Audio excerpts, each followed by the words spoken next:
Samuel chapter 17.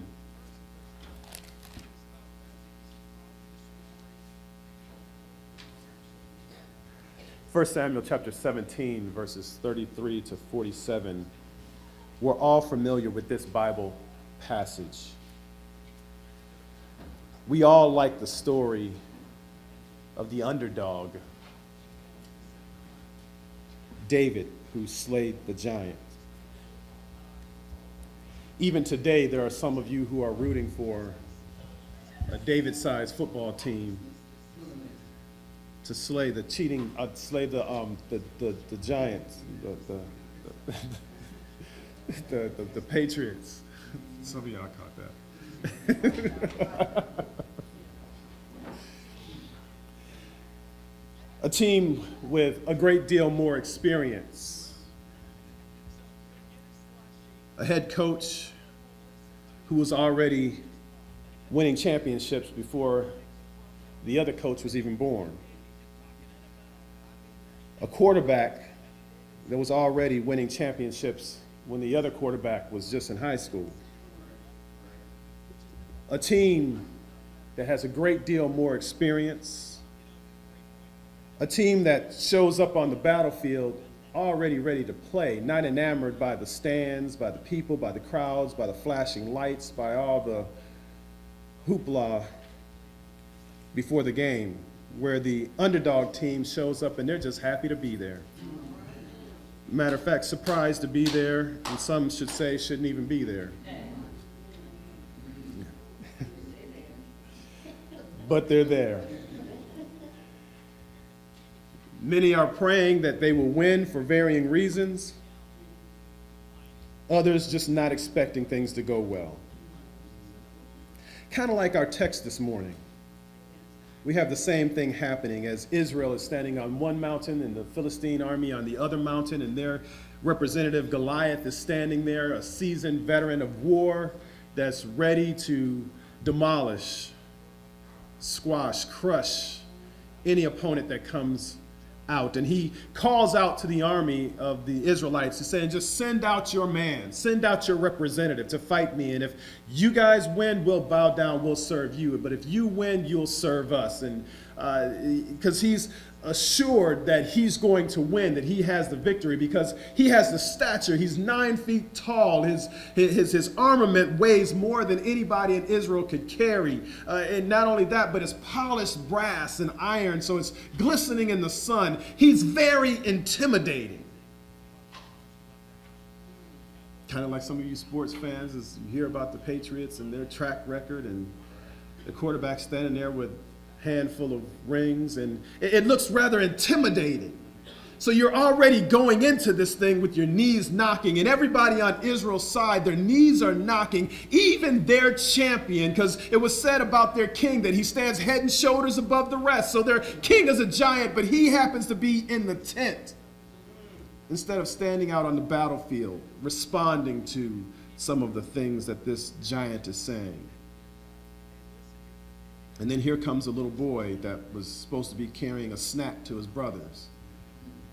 And he comes onto the battlefield and he hears all of this going on, and he hears this giant out there crying against the army of Israel and taunting them and teasing them and blaspheming them.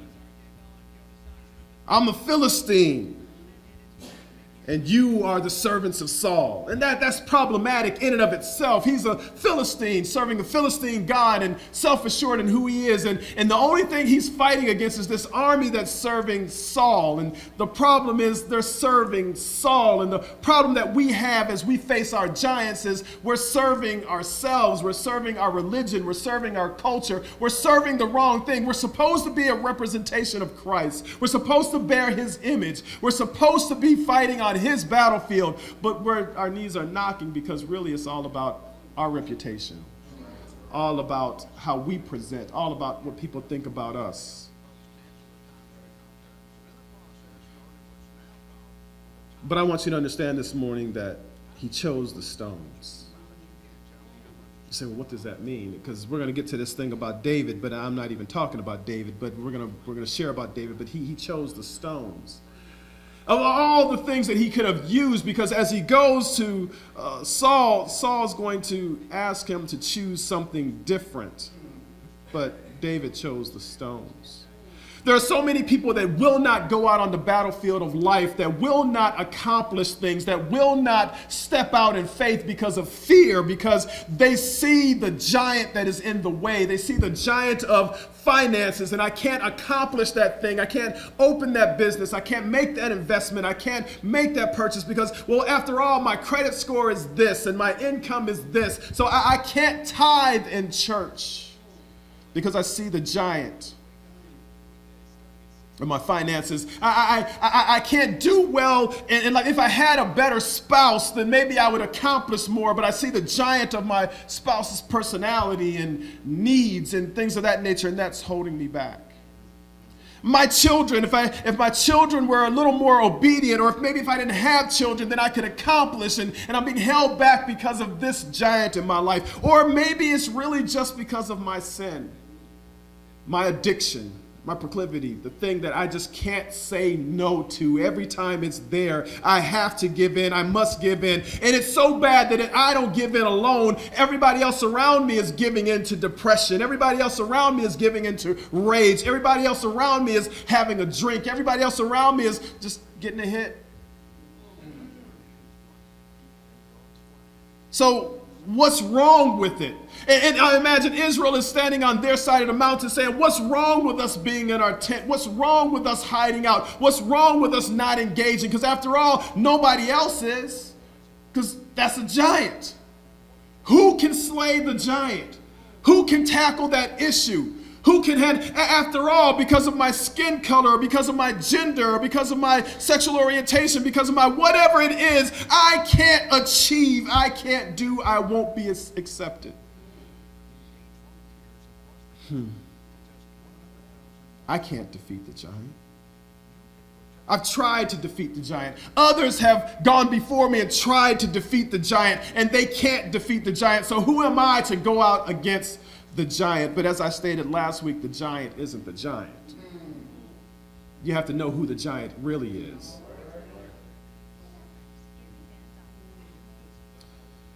There was said of a missionary many years ago that was going to a certain unreached people group. And they asked this missionary, why are you going there? Because no one else had dared to try to tackle this certain people group, this certain culture, and no one was going there. They would go on the mission field because that was in ministry, that was something that was looked upon as a good thing and held in high regard. You're a missionary, you're going out to reach, but nobody was going to this particular people group. And why are you going? And there was an interview for this young man, and they were especially interested in him because not only was he going to a tough area, but he had a handicap. He had a handicap. See, his handicap was that he only had one leg. So like you with your handicap and your limitations and the terrain and everything that you have to deal with in this untouched, unreached people group, why are you going? And the interviewer had the audacity and the insensitivity to even ask the man, after everything, no one else is going and you're going, why are you going? And you only have one leg. And the man simply looked at him. He said, because guys with two legs aren't going.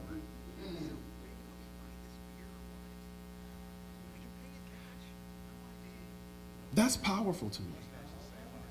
There are so many people who could go out, who should go out, but who refuse to go out. But then the one that seems to have all the limitations and all the handicap and all the reasons why they should stay home, for some reason has the fortitude and the courage to go out. Those that have all the education, they have the pedigree, they have the backing, they have all the support, they don't go out. But the one who does go out seems to have all the limitations.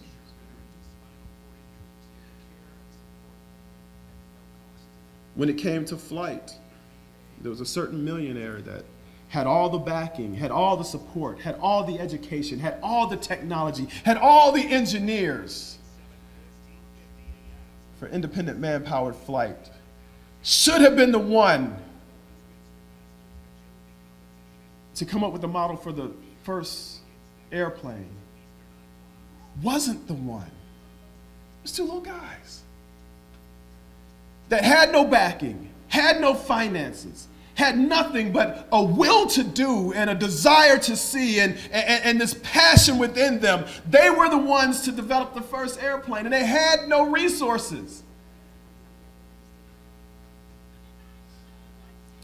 So many people in prominent positions that could have stood up for civil rights, that could have done the work, that could have made the decisions. And behind the scenes in politics, all kinds of things were being talked about and bantered about and shared, and legislation being passed but not being followed. But nonetheless, presidents and heads of state and governors and all of these people who are sympathetic to the plight of the African Americans, they could have done things, but no, it took some preachers and some people of passion. And we look at it now and we see and we think that they had all kinds of power and all kinds of support, but in light of what they were up against, the opposition, they were the David and the government was the Goliath, and the people didn't really want change. And you had so many churches that could have been in support in the background, were silently supporting, but in the foreground weren't saying anything. In the background, they were in the tents while some other young people were out walking and talking and fighting and sitting in, while some of the other people that had resources, it was some of the no-name people that you still never hear about that were out there on the front line.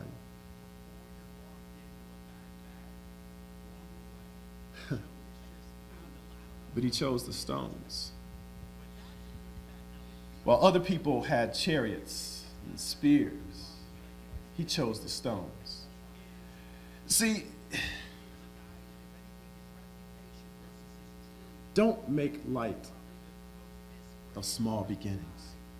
Don't make light of the little upstart. Don't make light of your newfound faith. Don't make light of your passion to serve God, because the preacher can't live it, then how can I live it? Don't make light of just because somebody seems to have more authority and seems to be deeper and more knowledge, just because they can't, don't make light of the fact that just you and your little old faith in Jesus can still move mountains.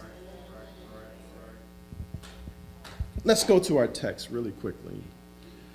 In verse 33, I'm going to start at 31. When the words which David spoke were heard, because David said, I'll do it. What's going to be given to the man that slays the giant? The king's daughter. And David's really not concerned about that, but he ain't mad at it either. I mean, that ain't a bad prize. But so he said, I'll do it. So when all this was told to Saul and he sent for him, David said to Saul, listen, let no man's heart fail on account of him. Your servant will go and fight with this Philistine. And Saul said to David, you're not able to go against this Philistine to fight with him, for you're but a youth, while he's been a warrior from his youth. This man is grown and he's been fighting since before he was younger than you are. And here you are. Where are you coming from? Saul is saying, aren't you the guy that plays the harp for me? Aren't you the musician? And we know musicians can't fight. I'm just saying, on the little piano, on the little drum. I ain't saying nothing, but I mean, they're musicians. They're not tough guys. And this guy, he's a warrior. He's a fighter. Who are you? And David's like, I'm the one that's getting ready to slay the giant. I don't know who you think I am, but and there's something, and even medically, there's something about a teenage boy, and I don't need medicine to tell me this because I was one, and when you're like 15, 16, 18, 19, I don't care how big you are. Yeah, amen, my deacon section. Yes, because I mean, if you hear a couple of stories from Deacon Cole, he'll tell you in a minute.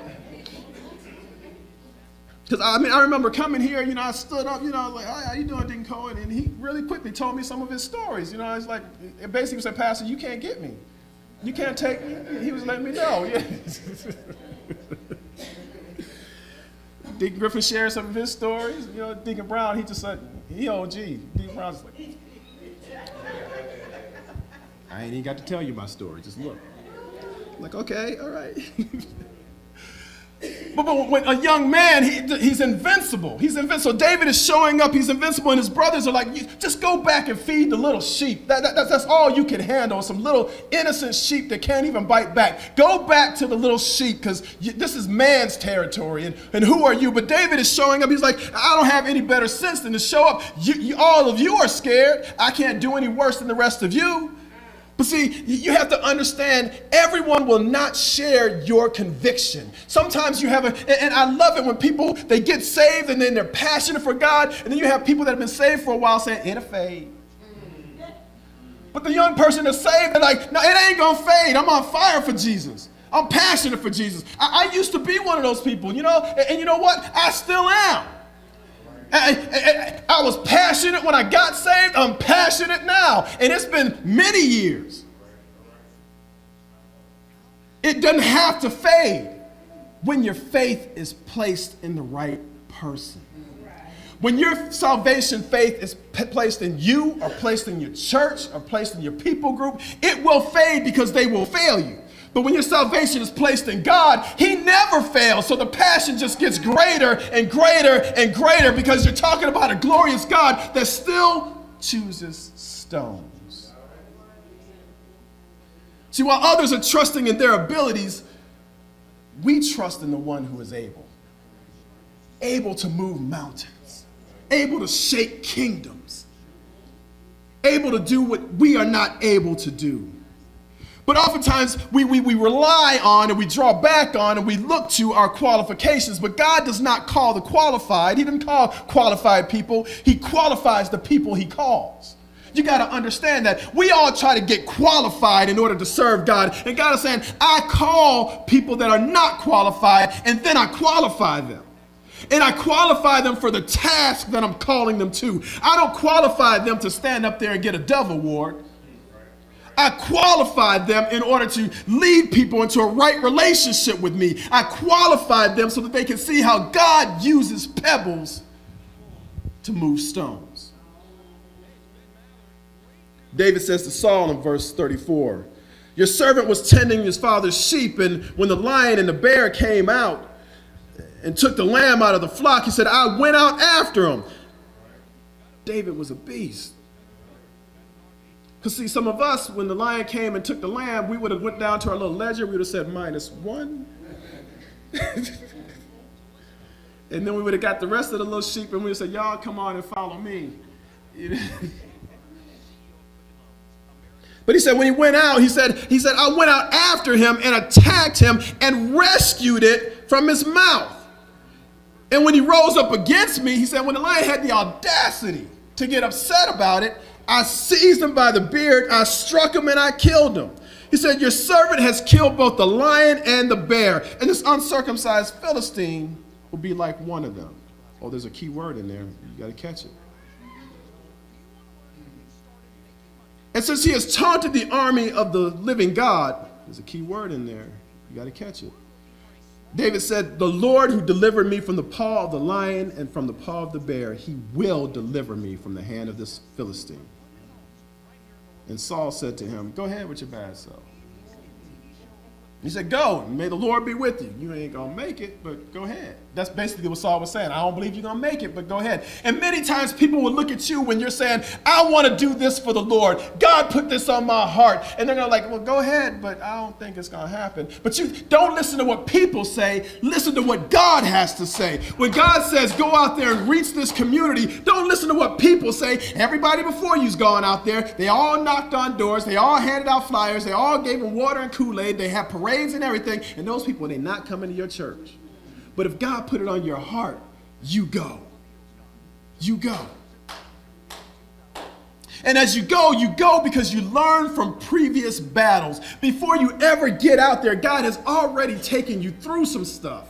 He's already taken you through some things. He's already delivered you through some things. So before you get to the giant, he's already delivered you through some fallible foes. Some people that looked like they had something, but you proved that they did not have anything. Well, God proved. So you learn from previous battles and you draw courage from previous victories. Things that where God has brought you through, where God has delivered you, where God has healed you, where God has done some things. You draw back on those things and you say, well, if God did that, then certainly he can do this. But see, you can't just do that. Sometimes you got to put your money where your mouth is, or sometimes you got to put your mouth where your heart is. Because oftentimes people will say, well, that's your conviction, and so keep it to yourself and just go ahead and do it. No. When you say it, then you got to back it up. You know, you had that fight, and you're like, I'm gonna knock your head off. Well, now you got to swing now. You know, now if you're just thinking, if you take one more step, I'm gonna hit him. You can back out if you just think that. But when you say, if you take one more step, I'm going to hit you, and he take one more step, you got to swing now. You understand? So sometimes you got to put your mouth out there where your faith is. And that's what David does. He puts his mouth out there where his faith is. I know I can slay him because I slayed the lion and I slayed the bear. Now I need to tell you and tell them and tell him that this is what I'm about to do. Sometimes we need to declare that this is what God has called me to, so I'll step out into that thing. As long as I keep it to myself, I can keep it in these four walls. But if I tell you and I tell them, I'm coming in the name of the Lord, then I must go out there and see what God has to do. So he tells him that, and what Saul says was, okay, well, since you're going out there, let me dress you. Let me put on the garments that you need to have on. And he puts these clothes on David, and David said, this is nice and everything, but I can't witness the way you witness. I can't preach the way you preach. I can't sing the way you sing. I can't talk the way you talk. I can't teach the way you teach. I can't live the way you live. I have to be me. I have to be me. And God didn't call me to be you. God called me to be me. God didn't call New Era to be St. John. God didn't call New Era to be New Prospect. God didn't call New Era to be First Baptist. God called New Era to be New Era. God called you to be you. And we have to go out the way we are called to go out, the way God has shaped us. And it says in verse 46, he took his stick in his hand and he chose for himself 5 smooth stones from the brook. And he put them in his shepherd's bag, which he had, even in his pouch. And his sling was in his hand, and he approached the Philistine. He took what looked like nothing in light of everything. He turned down the king's armament. He turned down the king's protection. And he went out there with nothing but some rocks and a sling and a stick. And we read the story and we're like, oh, but that's enough because we know the end of the story. But if you were there, you'd be like, he is crazy. That's you go out there, we're going to take this city, we're going to take this nation. And they're saying, you must be crazy. You don't even have enough people in your congregation. You must be crazy. You don't even have enough education. You must be crazy. You don't have enough finances. How are you going to change the world? All you're taking out there is your testimony, your little faith, your little broken heart, your little shattered, dashed dreams. That's all you're going to? Yes, because I remember the one thing that God said he did that, so I'm trusting in that, and I'm going. If God called me to it, then God's going to do it. Oh, y'all supposed to clap on that one. I mean, not only was it profound, it was kind of cute. It rhymed. Yeah. But see, we have to trust in what God is saying and what God is calling us to. We must learn to be comfortable in our own skin.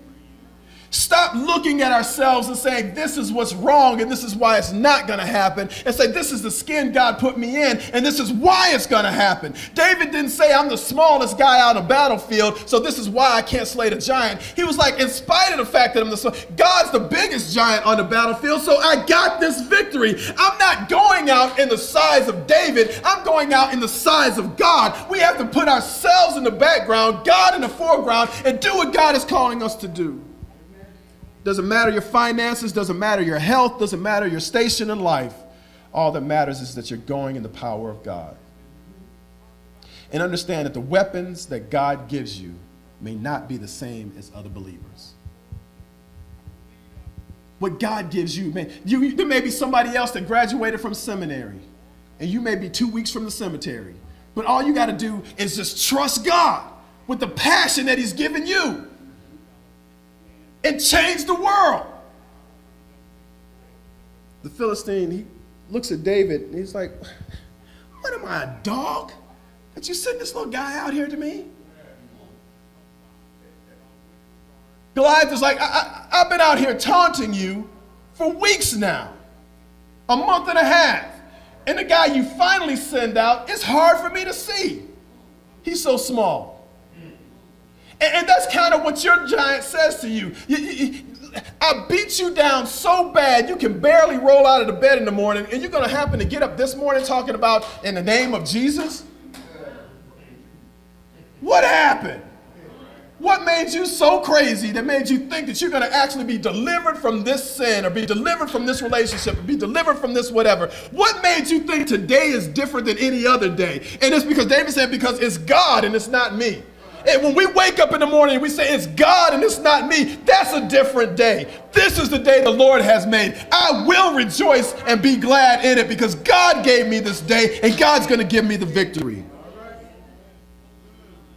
David said to the Philistine, you come to me with a sword and spears and a javelin, but I come to you in the name of the Lord of hosts, the God of the armies of Israel, whom you've taunted. This day the Lord will deliver you up into my hand, and I will strike you down and remove your head from you. He's talking all kinds of smack. He didn't just say I was going to beat you up and win. He didn't just say, I might kill you a little bit. He said, I'm going to break you down and remove your head. He's telling this man everything that he's going to do. And I'll give your dead bodies of the army of the Philistines this day to the birds of the sky and the wild beasts of the earth, that all the earth may know that there is what? A God in Israel. That all the earth may know that we are not the servants of Saul, but we're the servants of God. That all the earth may know that I'm not just Baptist, I'm Christian. I'm not just whatever, I'm a child of God. I'm in the image of God. And that all this assembly may know that the Lord does not deliver by sword or by spear, for the battle is the Lord's, and he will deliver you into our hands. When we stop trusting in our ability and we trust in God, he moves stones. With faith in God, we need to declare the victory. With faith in God, we should declare the victory. Speak God's truth into the situation. That's what we have to remember to do. Speak God's truth into our situation. Not pop psychology, not our philosophy, not what people say, but God's truth into the situation. And understand that when you have faith, faith has no fear. David is not afraid because he's trusting in God. So when the enemy shouts his reality, you shout back his future. Because that's what Goliath shouted out the reality. I'm huge and you're nothing. David shouted out, this is your future. I'm getting ready to take your head off. We need to learn how to do that. We need to learn how to do that, church. Instead of walking around with our heads down, always complaining about the giants in our life, always complaining about what's not right, what's not going well, we need to talk about not only how we've come over, but what we're going over to. Because we can take February and we can talk about how we came over, but we're still not talking about where we're going to. So David talked about how he made it over, but he also talked about this is what we're going to. And we're not going to this because we want to uplift our ethnicity. We're going to this because we want to lift up the name of God, lift up the name of Christ. We're doing this for God's glory, not our own glory. We're trying to show how God will give the victory over sin, over prejudice, over bigotry, how God will deliver, how God will change things, instead of being pessimistic and saying, it'll never change. We need to go out there in the power of God and say, I'm going to be a change agent all by myself. All it takes is one person. All it takes is one faith. All it takes is one stone. He picked up 5, but he only used 1.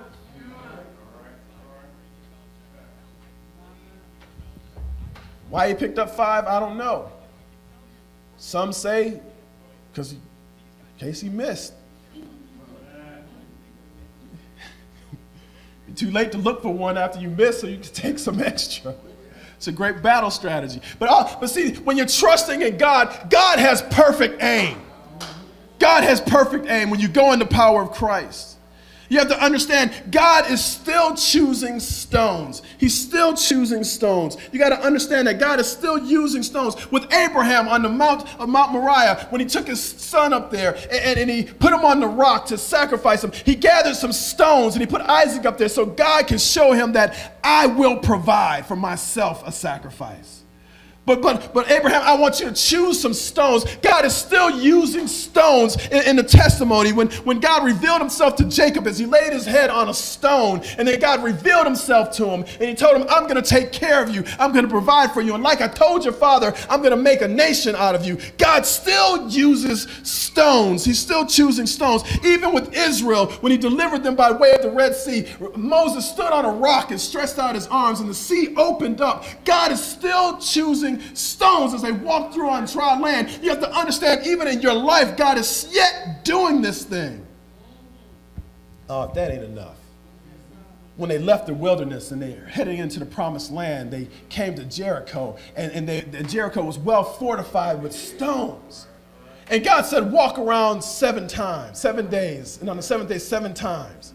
And when 7 times God said, if you just shout out for my glory, I'll move the stones. If you'll just lift up my name, I'll move the giants in your life. I'll move the stones on your behalf. If you'll just do that. After 400 years without hearing the voice of God through a prophet, God said, I'm going to send you the stones the stone that the builders rejected, the chief cornerstone.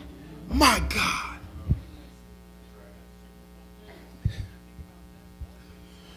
When Jesus revealed himself to his disciples, Peter, James, and John, on the stone of transfiguration, the Mount of Transfiguration, he still used the stones.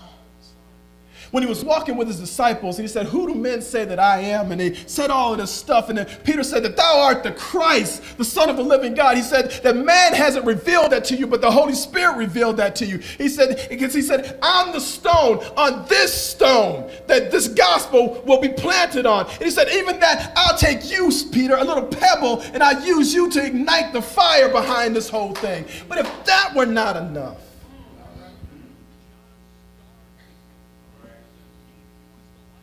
one day, they put a beam on his neck, and they walked him up to a stone. They hung him on a cross. And on that stone, he said, it is finished. It's finished. God still uses stones to slay the giant of death, hell, and the grave. And we remember that today. But if that were not enough, when the devil thought he was defeated and all hope was gone, and even his followers gave up, some women went down early in the morning, and you know what they witnessed? God was still using stones. The stone that they thought was going to keep him in, God used that stone to show that he came out. He still uses stones. And he wants to move the stones, the giants in your life, if we would just have faith. He said, if you have the faith of a mustard seed, he said, I'll move the stone of a mountain in your life and give you peace and joy in me. God still uses stones to show how great he is. He's the giant. Whatever your issue is, that's not the giant. God is the giant. Remember, he's still using stones to slay the giants. He's still using stones to slay the giants. every head bowed.